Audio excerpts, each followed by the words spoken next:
वालेकुम सलाम। चिप्स भेज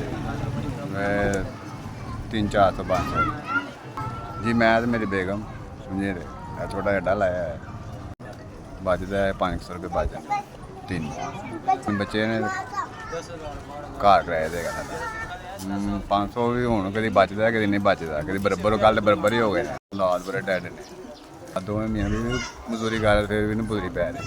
वो फिर सवेरे अल्लाह हाथ लैके आए चलो कोई 100-200-300 बचेगा ना ही बच्चे खलोते रहे दा मुश्किल जरा वक्त पास हो रहे हैं मेरे 3 बच्चे ने साढ़े तो बस रोना ही है जरा रह गया तो वक्त नहीं पास हो रहा रो नहीं सकते सिर्फ तो दुख तुहानू की सुना दी जी। कोई नेक बंदा इंसान मालक टकरा दे कि जरा ऐसे काम जो सानू कोई रोटी लभ जाए अड्डा साढ़ा बेहतर होए तो कोई रोटी का सिलसिला बन जाए साढ़ा 2000 रुपये साढ़े कोल ਉਹੀ ਵਿੱਚ ਵਾਰ ਦੇ ਦਾ ਉਹੀ ਪੂੜੇ ਘਰ ਲਏ ਦੇ ਨੇ ਸਮਝੇ ਦੇ ਪਤੀਲੀ ਘਰੋਂ ਕੱਢੀ ਜੇ ਤੇ ਸਿਲੰਡਰ ਮਸਾਇਆ ਦਾ ਸਾਡਾ ਤੇ ਰੇੜੀ ਕਿਰਾਏ ਦੀ 100 ਰੁਪਏ ਰੋਜ਼ ਦਿੱਤੇ ਵਕਤ ਨਹੀਂ ਪਾਸ ਹੋ ਰਿਹਾ। 5,000 अस्सलामुअलैकुम। बहुत बहुत शुक्रिया ਤੁਹਾਡਾ, बड़ी मेहरबानी। अल्लाह ਤੁਹਾਨੂੰ सलामत रखे खुश रखे।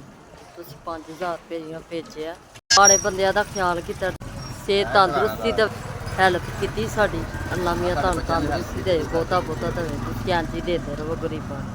अल्लाह तुहानू खुला रिज़क देवे, रिज़क च बरकत पावे। SVS तुहाडा बहुत बहुत शुक्रिया। थैंक यू मेहरबानी समझे।